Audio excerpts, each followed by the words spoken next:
Bom dia, queridos alunos. Estamos aqui para mais uma videoaula e hoje nós teremos um assunto novo. O assunto é estrutura das palavras. Hoje nós iremos compreender como é que as palavras da língua portuguesa, como é que elas são estruturadas, ok? Para isso, nós iremos conhecer os morfemas da língua portuguesa, tá? O que são esses morfemas? Os morfemas são aquelas unidades mínimas de caráter significativo, capazes de se articularem um com os outros para constituir uma palavra. Vamos fazer aqui uma comparação. Para eu construir uma casa, eu preciso antes construir o alicerce desta casa. E na constituição deste alicerce, eu preciso de alguns elementos que vão constituir a base da casa, como por exemplo, o ferro, a pedra, a areia, o cimento, ok? Então, esses são os elementos constituintes da estrutura do alicerce da casa. Na língua portuguesa, as palavras não são diferentes, elas precisam destas unidades mínimas, que são chamadas de morfemas, ok? Então, esses morfemas, quais são esses morfemas?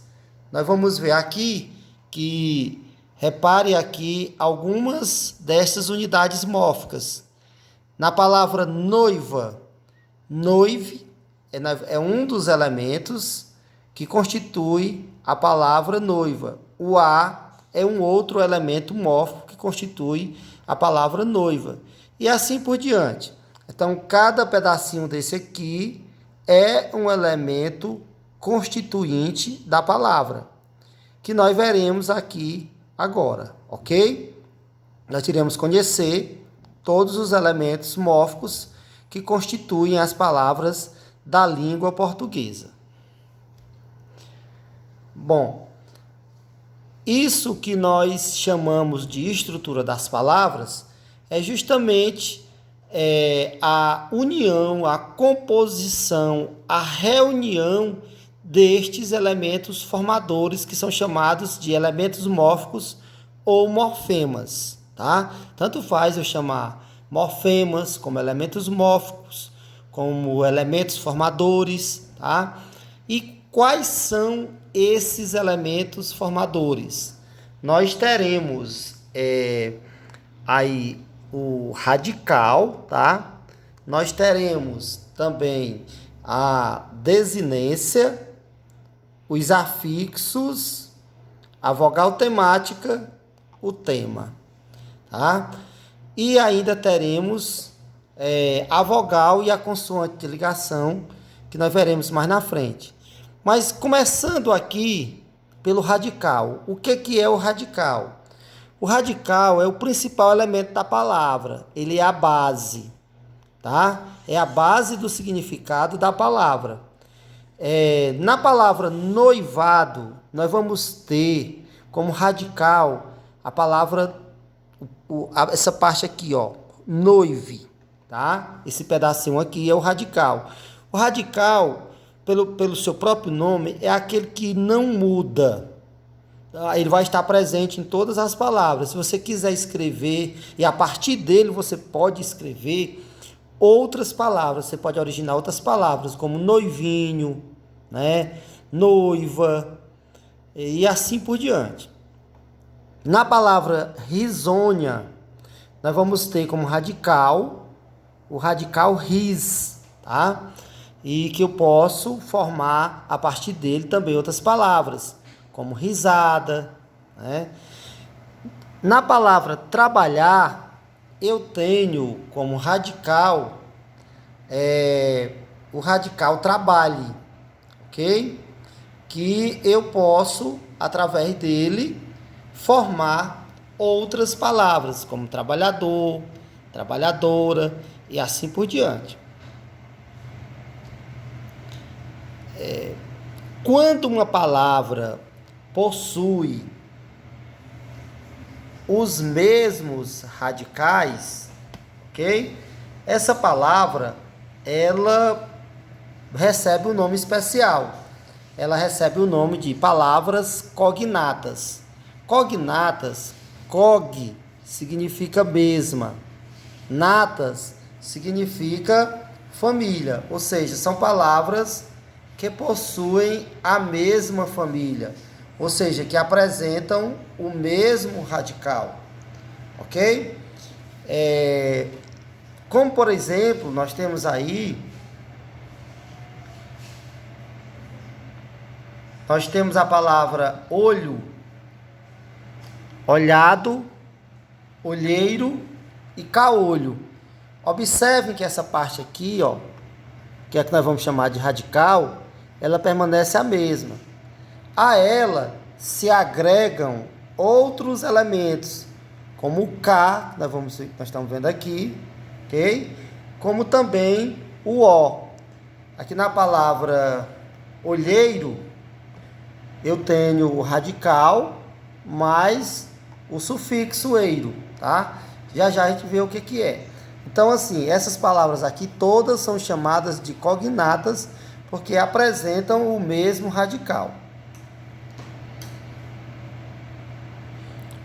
Cuidado com os falsos cognatos. São palavras muito semelhantes, que apresentam radicais muito parecidos, mas que não são cognatas, porque eles podem até apresentar as mesmas letras, as letras parecidas, mas o significado é bem diferente, ok? Vou dar aqui um exemplo para vocês. Se eu pegar a palavra aterrorizar, aterrorizar é muito parecida como aterrar, só que elas não são cognatas, porque aterrorizar é o ato de colocar terror, atemorizar é o ato de colocar temor, aterrar é o ato de colocar terra, ok? Bom, vamos conhecer mais um elemento mórfico, que dessa vez nós vamos chamar de desinência, tá? A palavra desinência significa característica, tá? Desinência significa característica. E essa característica, ela pode ser numa palavra que seja verbo, e ela pode ser numa palavra que não seja verbo, que a gente vai dizer que é no nome. Pode ser um substantivo, um adjetivo, tá?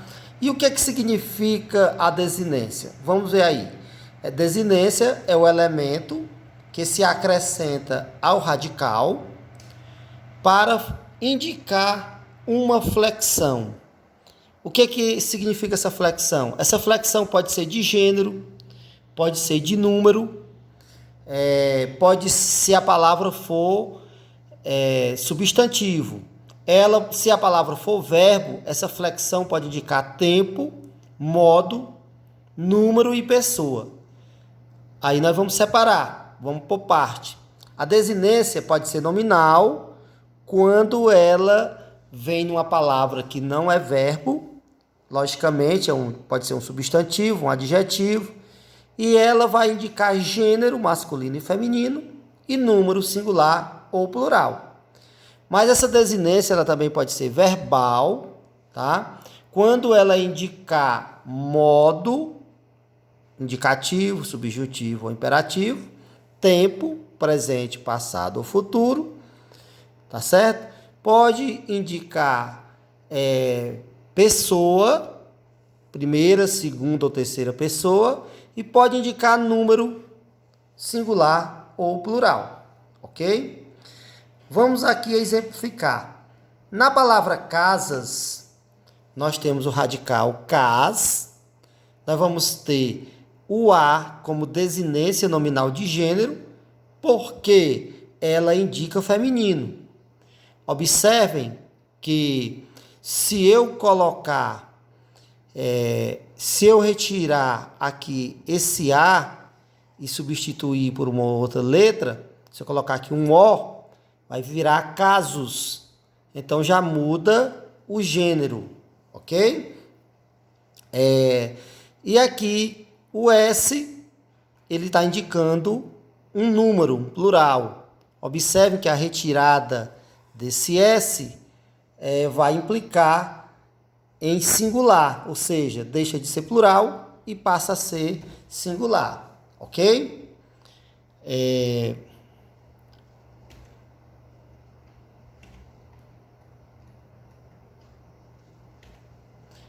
Já na palavra fôssemos, observem, o for aqui vai ser o radical, tá? O SSE vai ser uma característica do tempo, que vai ser o pretérito imperfeito do modo subjuntivo, ok? Então, esse SSE é chamado de desinência modo temporal. Por quê? Desinência por quê? Porque é uma característica. Temporal por quê? Porque ela é uma característica de um tempo que pertence a um modo.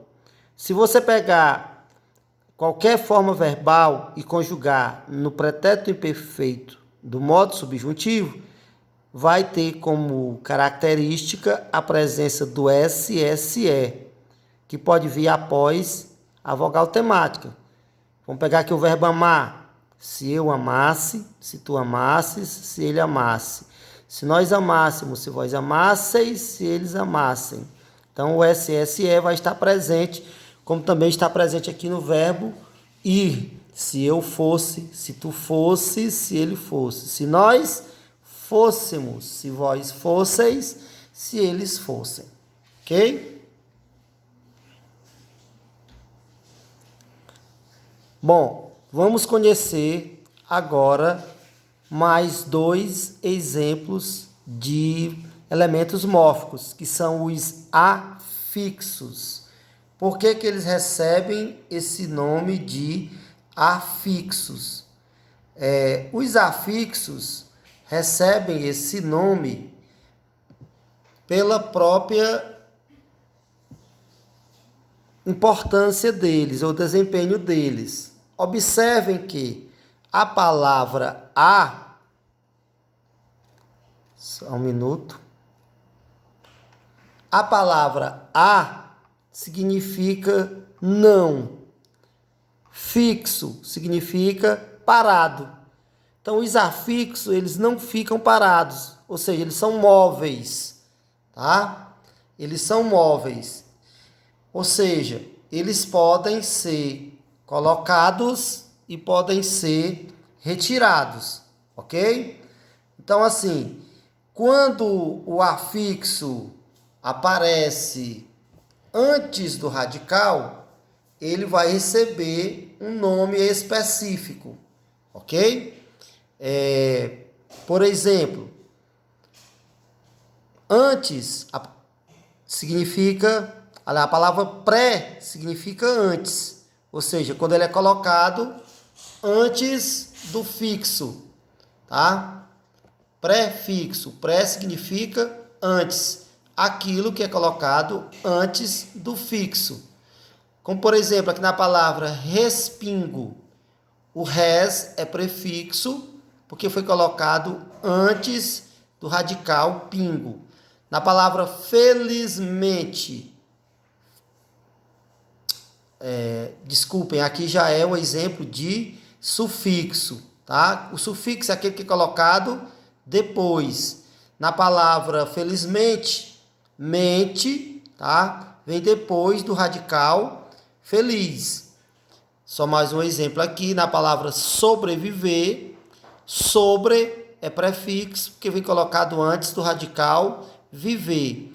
E a palavra charutaria, onde se fabrica charutos, né? Aria recebe o nome de sufixo, porque é colocado depois do radical. ok? Continuando aqui, nós vamos conhecer mais dois elementos mórficos, que é a vogal temática e o tema. A vogal temática, ela é aquela letra que vai suceder o radical. Tanto pode aparecer depois de verbos, como pode aparecer depois de nomes, ou seja, palavras que não são verbos, substantivos ou adjetivos. Nos verbos, a vogal temática vai corresponder àquela vogal que vai indicar qual a conjugação do verbo. Como, por exemplo, nós estamos vendo aqui, a letra A, ela é vogal temática dos verbos da primeira conjugação. Então, todo e qualquer verbo que terminar em AR, na forma infinitiva, ele pertence à primeira conjugação, justamente porque ele termina na primeira vogal do alfabeto, que é a vogal A. Então, amar, cantar, falar, beijar, estudar, são verbos da primeira conjugação que terminam em AR.